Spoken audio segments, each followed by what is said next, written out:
जय बोलो देवादिदेव 1008 श्री भगवान महावीर स्वामी की जय जय जय। अहिंसा परमो धर्म की जय जय जय। परम पूज्य आचार्य गुरुवर श्री विद्यासागर जी महाराज की जय जय जय। परम पूज्य प्रमाणिक संत महामना मुनिराज प्रमाण सागर जी महाराज की।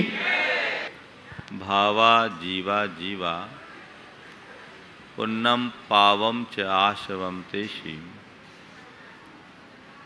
संवर निज्जर बंधो मोक्षोय हवन्ति ते अट्ठा। जीव अजीव पुण्य पाप आश्रव संवर निजरा बंध और मोक्ष,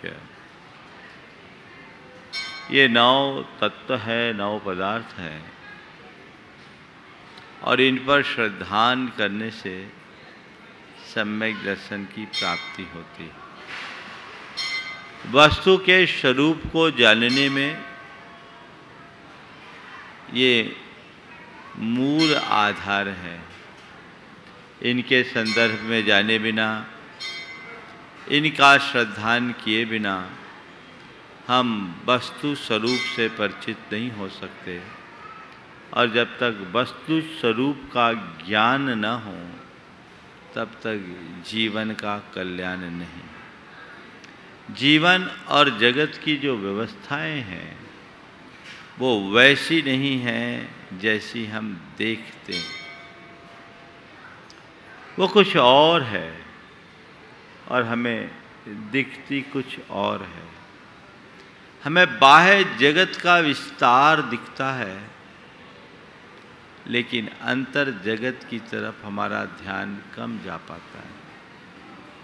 आचार्य कुंद कहते हैं, जब तक वस्तु स्वरूप को ठीक तरीके से नहीं समझते तब तक अपने जीवन का कल्याण कर पाना असंभव है। तो यदि अपना कल्याण करना चाहते हो तो इन्हें समझो। पुण्य और पाप, ये 2 शब्द ऐसे शब्द हैं जिनसे शायद ही कोई ऐसा व्यक्ति हो जो अपरिचित हो। सब जानते हैं पुण्य और पाप। पुण्य को अच्छा और पाप को बुरा मानने वाले लोग इस संसार में भरे पड़े, लेकिन यथार्थतः पुण्य और पाप के स्वरूप को और हमारे जीवन में उनकी भूमिका को जानने वाले लोग बहुत विरल हैं। कि पुण्य और पाप क्या है, इसे ठीक तरीके से समझे। पुण्य और पाप का धर्म के साथ क्या संबंध है, इसे हम ठीक रीति से जाने। पुण्य और पाप हमारे आध्यात्मिक और भौतिक जीवन में कितना सहायक और कितना बाधक है, इसे हम ठीक तरीके से जाने और किस प्रकार से हम पुण्य का अर्जन करते हुए पाप से बचते हुए अपने जीवन का पथ प्रशस्त कर सके, ये जानना बहुत जरूरी है। प्रायः लोग पुण्य को अच्छा और पाप को बुरा कह देते हैं। अच्छी क्रियाओं को लोग पुण्य निरूपित कर देते हैं, बुरी क्रियाओं को पाप बताते हैं। ये बात सही है, लेकिन यथार्थतः पुण्य क्या है, पाप क्या है और पुण्य और पाप के संदर्भ में आचार्य कुंद का दृष्टिकोण क्या है, ये जानना बहुत जरूरी है।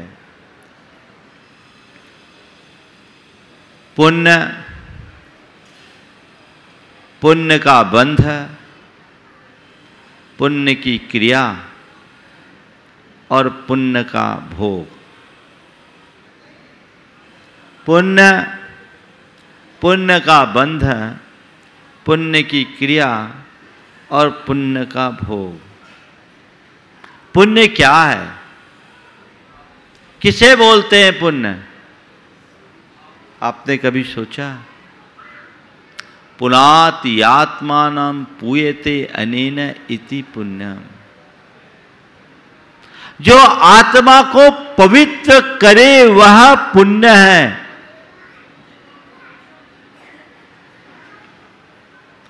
पुण्य तुम्हारी वो क्रिया मात्र नहीं है जो तुम करते हो। पुण्य वह है जो तुम्हारे आंतरिक पवित्रता का आधार हो। आचार्य यतिर्वृषभ ने पुण्य की व्याख्या करते हुए पुण्य को जीवन के लिए परम मंगल निरूपित किया है। तिलोपनति पुण्यम पूद पवित्रम बद्धम शिव कल्याण सुखम। मंगल ये शब्द उन्होंने पुण्य के लिए दिया। पुण्य मंगल स्वरूप है, पुण्य पवित्र है, पुण्य में कल्याण है, पुण्य में भद्रता है, पुण्य में क्षेम है, पुण्य में ही शिव है यानी मोक्ष है। मतलब क्या है? बिना पवित्रता के जीवन का उत्थान नहीं होता। इससे उलट पाप क्या है? जो आत्मा को पतित करे, जो आत्मा को पतित करे, नीचे गिराए, वो पाप है। जो पवित्र करे वो पुण्य और जो पतित करे वो पाप। ये क्या है? हमारे अंदर के जो विशुद्ध भाव है, पवित्रता है, वो हमारे जीवन के पुण्य के आधार है, वो हमारी उन्नति के आधार है। और जो हमें नीचे गिराते वो सब पतित करते पाप है, हमारे जीवन के लिए पतन का कारण है। अब जब हम पुण्य की बात करते हैं तो पुण्य भी हमें दो रूपों में दिखता है। एक भावात्मक रूप में और दूसरा क्रियात्मक रूप में। हमारे अंदर के जितने भी शुभ और पवित्र भाव हैं ये सब भावात्मक पुण्य है। जैसे अंतरंग में क्षमा, करुणा, प्रेम, मैत्री, मृदुता, नम्रता, उदारता, ये जो भाव है, भक्ति ये भाव है, ये क्या है? पुण्य का भावात्मक रूप है। और इस भाव के प्रभाव से हमारे द्वारा जो सेवा, दया, करुणा, वात्सल्य, वैयावृत्ति, दान, परोपकार आदि की क्रियाएं हो रही है, पूजा भक्ति की क्रियाएं हो रही है, ये क्रियात्मक पुण्य है। ये क्रियात्मक पुण्य है। इसी के साथ साथ हमारे अंदर का जो अहिंसा, संयम, तप, त्याग रूप परिणाम है वह भी क्रियात्मक पुण्य है। क्योंकि ये सब की सब हमारी आत्मा के पवित्रता के आधार है। इनसे हमारी आत्मा में पवित्रता प्रकट होती है। इसलिए भावात्मक पुण्य हो अथवा क्रियात्मक पुण्य हो, पुण्य हमारे जीवन की प्रगति का आधार है। पुण्य कहीं रुकावट नहीं। आध्यात्मिक उन्नति पुण्य के बल पर होती है। ये जो जो हमारे भावों में विशुद्धि बढ़ेगी, हमारे अंदर की पवित्रता बढ़ेगी, हमारी आध्यात्मिक उन्नति बढ़ते जाएगी। हमारे अंदर दो तरह की परिणति होती है, एक विशुद्धि की तो दूसरी संक्लेश की। कौन कौन सी परिणति? विशुद्धि और संक्लेश। विशुद्धि हमारी आत्मा को पवित्रता की ओर ले जाती है और संक्लेश या अशुद्धि हमें पतन की ओर ले जाती है। जितनी अधिक विशुद्धि होगी तुम्हारी आध्यात्मिक उन्नति उतनी अधिक होगी, और जितनी अशुद्धि होगी तुम्हारा उतना अधिक पतन होगा। इसलिए सतत अपनी आध्यात्मिक उन्नति चाहते हो तो विशुद्धि को अपने जीवन का आदर्श बनाओ। विशुद्धि मूलक भाव और विशुद्धि परक क्रिया में अपने आप को संलग्न करें, जिससे चेतना में पवित्रता घटित हो सके, और जिनसे हमारे चित्त और चेतना में अशुद्धि या विकृति जन्मती है उनसे अपने आप को बचाएं। इस अर्थ में अगर देखें तो हमारी आध्यात्मिक प्रगति के साधक स्वरूप जितने भी शुभ भाव और क्रियाएं हैं वे सब पुण्य हैं, और वह तुम्हारा धर्म है।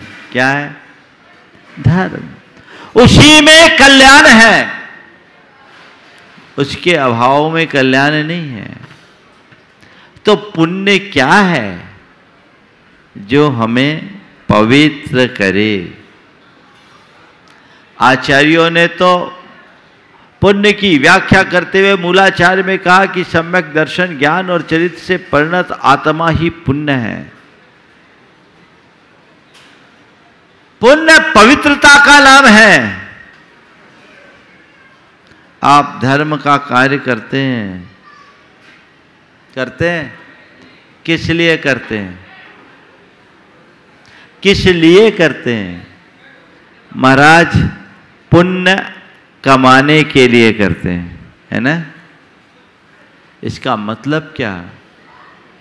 हमारी एक ऐसी अवधारणा है कि पुण्य एक ऐसा तत्व है जो हमें भौतिक रूप से समृद्ध और समर्थ बनाता है, जिसकी उपलब्धि के बाद हमारे जीवन का निर्वाह सरल हो जाता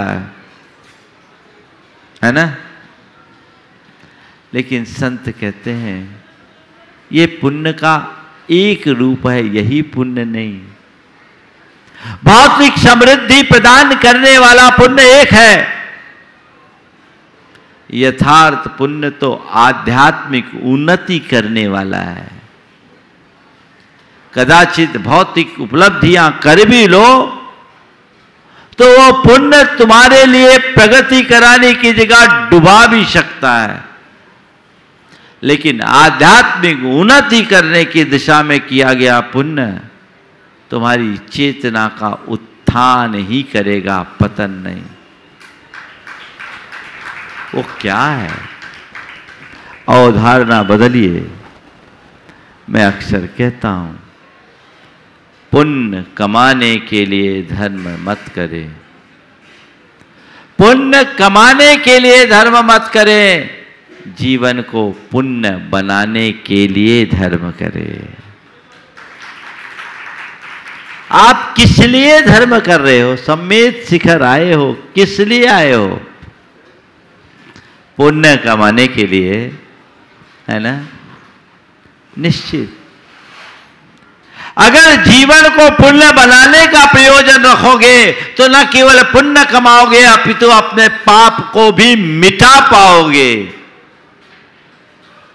और जीवन को पुण्य बनाने के प्रयोजन को भूलकर केवल बाहर की समृद्धि पाने की कामना से पुण्य करोगे तो हो सकता है किंचित पुण्य कमा लो, लेकिन उस पुण्य को भोगने में तुम न जाने कितना पाप अपने ऊपर लाद लोगे। वहां बचना है। अपने हृदय में पुण्य के प्रति श्रद्धांजलि क्या बनाना है? पुण्य भाव मेरा धर्म है, ये मेरे जीवन की प्रगति का आधार है, इसके बल पर ही मैं अपनी आध्यात्मिक उन्नति कर सकता हूं। मेरे पास इसके अतिरिक्त और कोई दूसरा विकल्प नहीं है,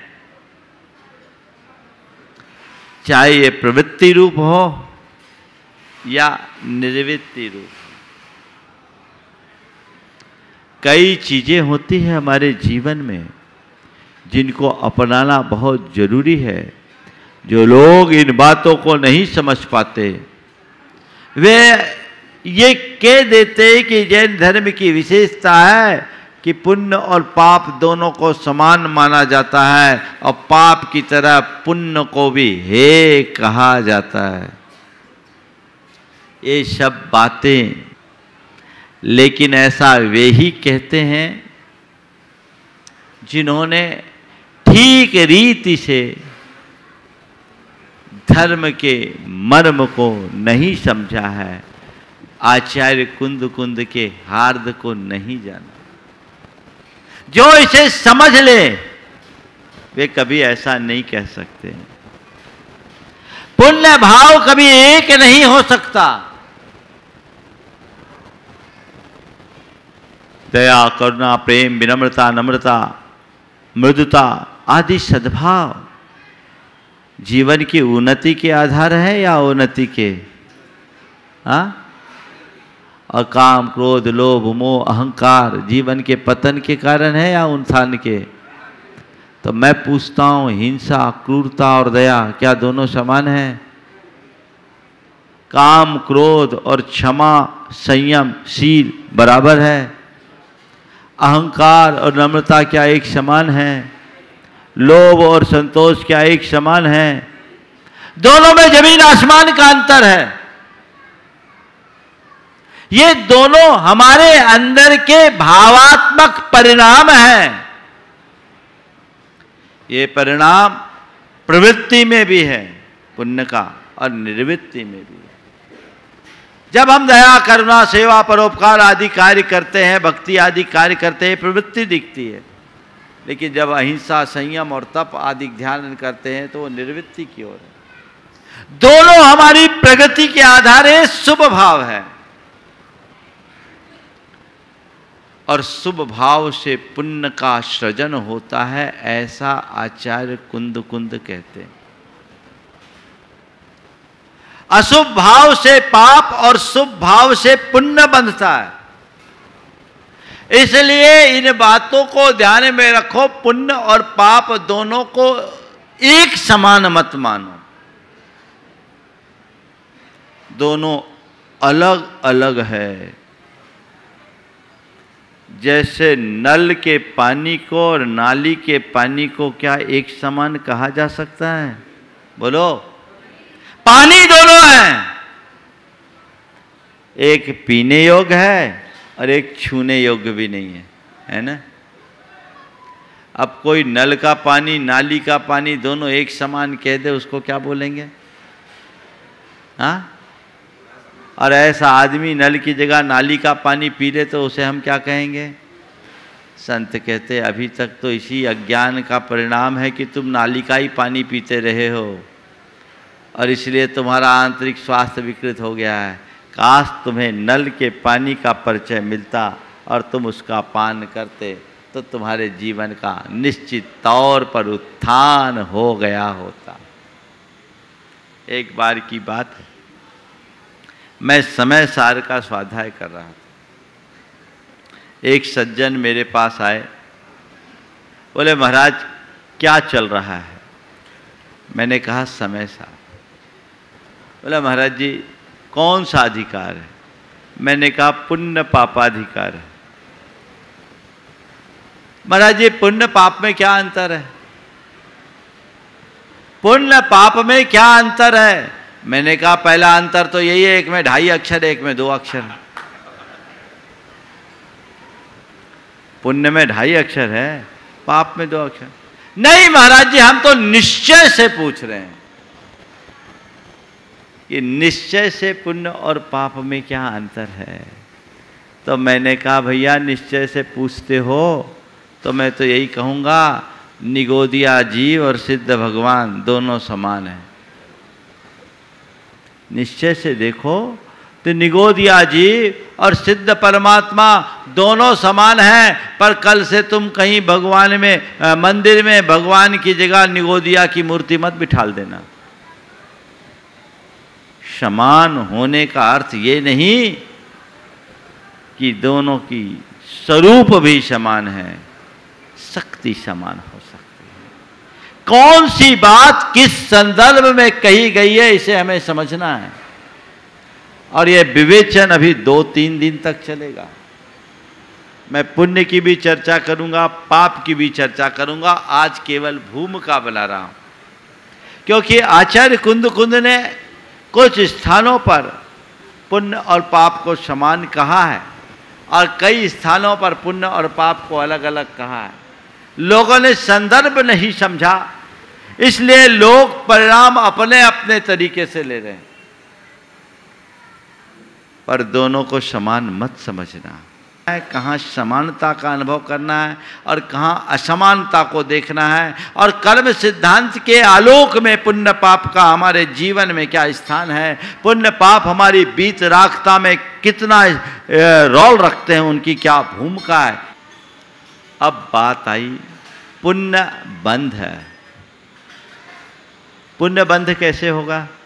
पुण्य एक कर्म है, पाप एक कर्म है, पुण्य का बंध है। जितने विशुद्ध भाव होंगे उतना पुण्य बढ़ेगा। पुण्य तो पवित्रता का आधार है, और जितनी अधिक विशुद्धि बढ़ेगी उतनी अधिक कलुषता मिटेगी, और जितनी कलुषता मिटेगी उतना पाप छटेगा। ये यथार्थ है। तो पुण्य के बंध से कोई नहीं बच सकता। समझ गए? तो पुण्य का बंध, दो बातें समझ में आ गई आपको। अब तीसरी है पुण्य की क्रिया। अब अपने जीवन की पवित्रता को बनाए रखने के लिए क्रियात्मक पुण्य तो करना ही होगा ना। तुम कुछ भी शुभ कार्य करोगे वो पुण्य की क्रिया है जो तुम्हारी प्रगति का आधार है। कोई भी क्रिया करो, उसे छोड़ोगे तो क्या करोगे? मुझे पुण्य नहीं चाहिए, मुझे पुण्य नहीं चाहिए, मुझे पुण्य नहीं चाहिए। उन लोगों से पूछो फिर करोगे क्या? जो व्यक्ति क्षमा, करुणा, दया, सेवा, परोपकार, दान, वैयावृत्ति, पूजा, भक्ति आदि क्रियाओं को नहीं करना चाहता, जप तप नहीं करना चाहता, संयम नहीं अपनाना चाहता, वो क्या करेगा? क्या करेगा? काम भोग। तो उसमें क्या है? क्या है? बोलो। पाप है ना। तो अब बताओ पुण्य की क्रिया तुम्हारे लिए आलंबनी है या नहीं? है ना? हाँ। पर ये ध्यान रखने की बात केवल इतनी है, ये हमारा साध्य नहीं, साधन है। पुण्य की क्रिया साधन है, साध्य नहीं। मेरा लक्ष्य सब प्रकार की प्रवृत्ति से ऊपर उठकर आत्मा में डूबने का है। सारी प्रवृत्तियां छूट जाए और मैं आत्मा में डूब जाऊं। लेकिन जब डूबूं तब डूबूं, जब तक न डूब पाऊं तब तक पाप से बचने के लिए तो यही एक माध्यम है, क्योंकि आत्मा में नहीं डूबूंगा तो पाप में पड़ूंगा।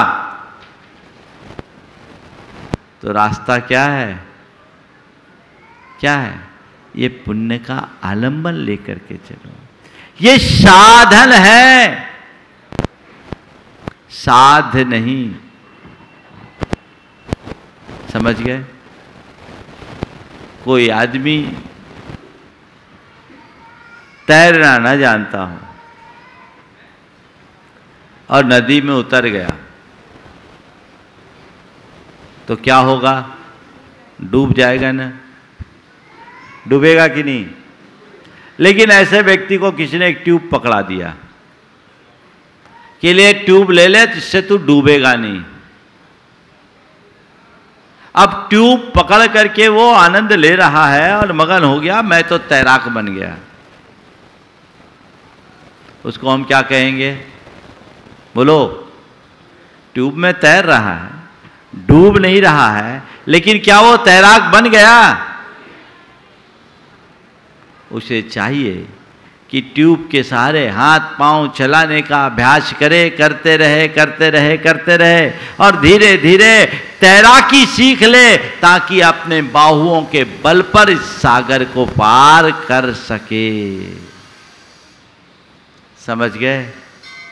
तो पुण्य की क्रिया एक ट्यूब के आलंबन की भांति है, जो तुम्हें डूबने से बचाती है। समझ गए? लेकिन ये ट्यूब में ही अटके रहोगे तो तैरने का आनंद नहीं मिलेगा। तैरने का आनंद चाहिए तो हाथ पांव चलाना सीखो। और एक बात ध्यान रखना, तैरना तभी सीख पाओगे जब पानी में पांव डालोगे। रेत में रह कर के तैरना नहीं सीख सकते। एक युवक था, उसे तैराकी सीखनी थी। वो नदी में उतरा अपने मित्र के सलाह पर जैसी नदी में उतरा तो उसका पांव फिसल गया, वो गिर गया। जैसे तैसे बच के बाहर निकला और पांव पटकते हुए कहा, कसम भगवान की, अब जब तक मैं तैरना ना सीख लूं तो पानी में पांव नहीं रखूंगा। कसम भगवान की, अब जब तक मैं तैरना न सीख लूं पानी में पांव नहीं रखूंगा।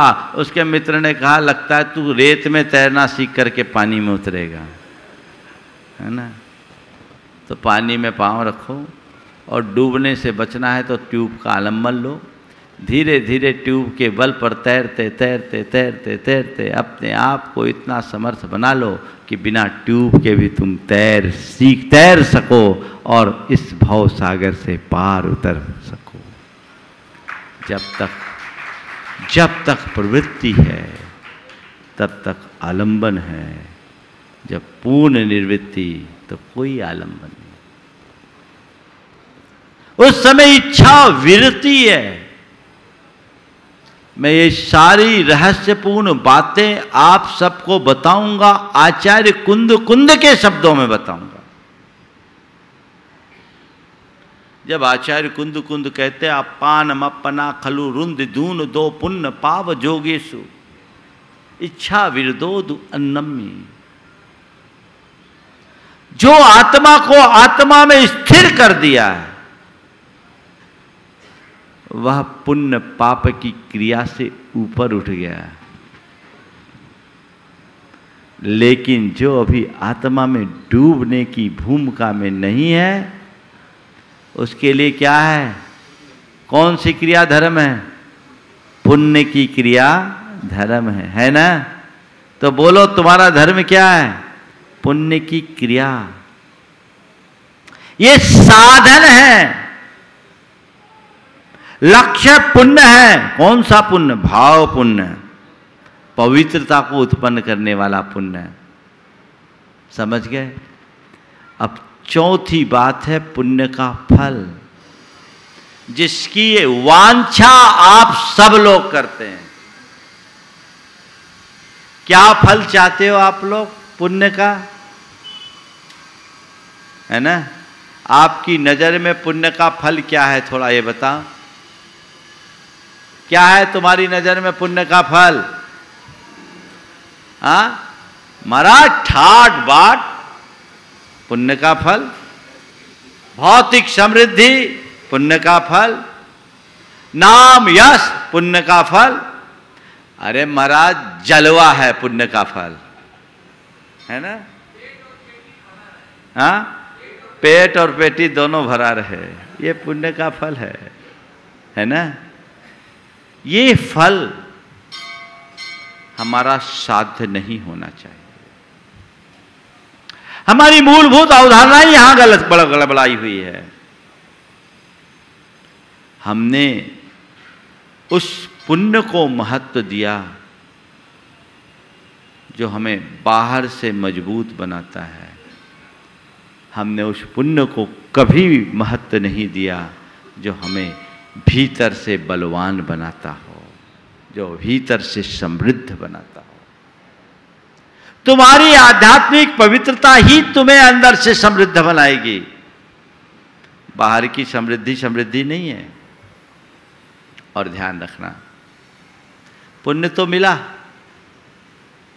अब पुण्य का फल तुमने पा लिया। अच्छा शरीर, अच्छी बुद्धि, अच्छा स्वास्थ्य, धन संपन्नता, यश, वैभव, नाम, प्रतिष्ठा, धाक, जलवा सब पा लिया। पाया? पुण्य का फल है। कर क्या रहे हो? इसके उपयोग पर निर्भर है। पुण्य के फल को आप किस रूप में भोग रहे हो? आप भी पुण्य का फल भोग रहे हो, पुण्य का फल हम भी भोग रहे हैं। ऐसा मत समझना कि ठाट बाट पाना पुण्य का फल है, तो तुम तो ठाट बाट वाले हो, हम तो फुटपाथ पे हैं, हमारा पुण्य नहीं है क्या? बोलो। जिसे तुम पुण्य का फल मानते हो उसमें से एक भी मेरे पास नहीं है क्या? बोलो। तुम लोग जिसको पुण्य का फल मानते हो उसमें ऐसा कौन सी चीज है जो हमारे पास है? बताओ। कुछ भी नहीं है ना? तो मानोगे हम पुण्यहीन हैं? मान लो। क्यों नहीं मान रहे भैया? बताओ क्या हुआ? समझ में आ रही है बात? बहुत गहरी है, समझने की है।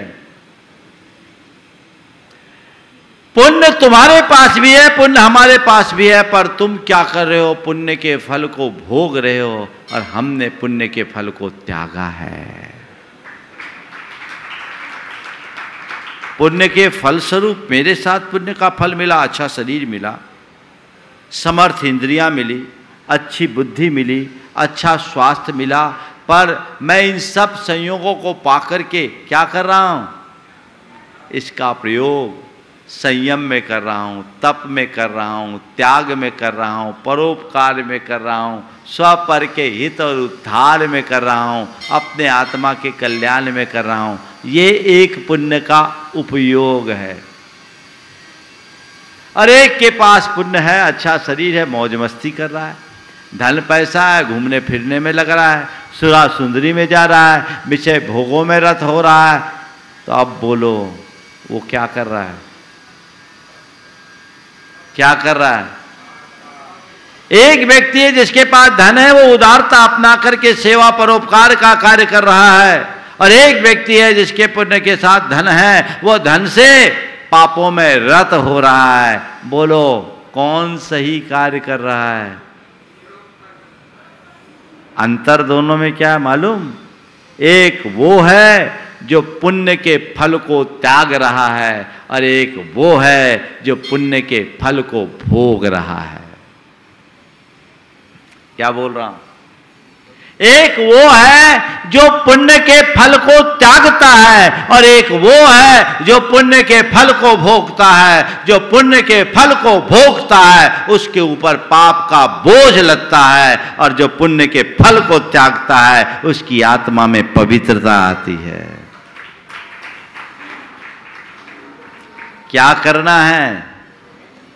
पुण्य के फल को तो भोगना चाहते हैं, पुण्य की क्रिया नहीं करना चाहते। जो लोग पुण्य पाप समान मानते हैं, मैं कहता हूँ, मुझसे एक बार कहा महाराज जी आप पुण्य पाप को समान मानते हैं? मैंने कहा मानता हूँ। उसको बड़ा आश्चर्य हुआ, ये महाराज जी आचार्य विद्यासागर के शिष्य पुण्य पाप को समान। दोबारा पूछा महाराज पुण्य पाप को समान मानते? बोले हाँ मानता हूँ।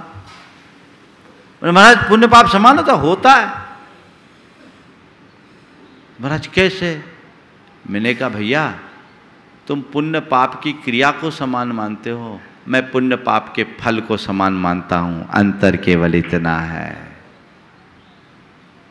पुण्य पाप की क्रिया को समान मानने की भूल कभी मत करना। पुण्य पाप के फल को समान मानना, और दोनों में मध्यस्थ रहना। पुण्य पाप फल माही हरख बिलखो मत भाई, यह पुद्गल पर जाए उपज बिन से थिर नाई। वहां समता रखो। पुण्य का फल भोगने योग्य नहीं है, पुण्य का फल त्यागने योग्य है, क्योंकि तुम जितना पुण्य का फल भोगोगे उसका दुरुपयोग होगा, पाप का बंध होगा, तुम्हारी आत्मा का पतन कराएंगे। बात समझ में आ रही है आप लोगों को? तो अब क्या करना है? क्या करना है? पुण्य कमाना है? पुण्य कमाना है? बोलो।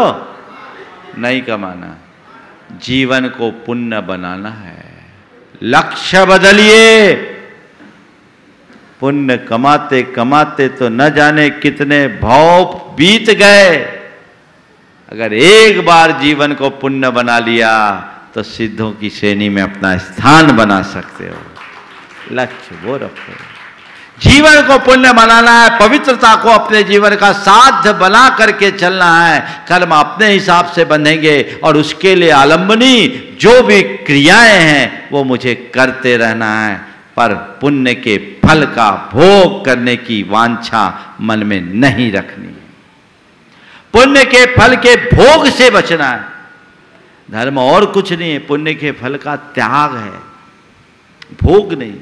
सब छोड़ने वाला महान होता है, भोगने वाला का तो पतन होता है। तो यदि कोई भी धर्म कर रहा है, आज कोई दान कर रहा है, तो दान कर रहा है वो उसकी पवित्रता का आधार है, क्योंकि उसने अपनी आसक्ति को छोड़ी है, मूर्छा को छोड़ा है, और पुण्य के फल स्वरूप जो संसाधन उसे मिले उसे छोड़ा है। उसके अंदर उदारता ही है। तो ये सब चीज़ें हमारी पवित्रता का आधार है, और आचार्य कुंद के दृष्टिकोण को समझकर हम अपने जीवन का पथ प्रशस्त कर सकेंगे। समय आप सबका हो गया, यहीं पर विराम। बोलिए परम पूज्य आचार्य गुरुवर श्री विद्यासागर जी महाराज की।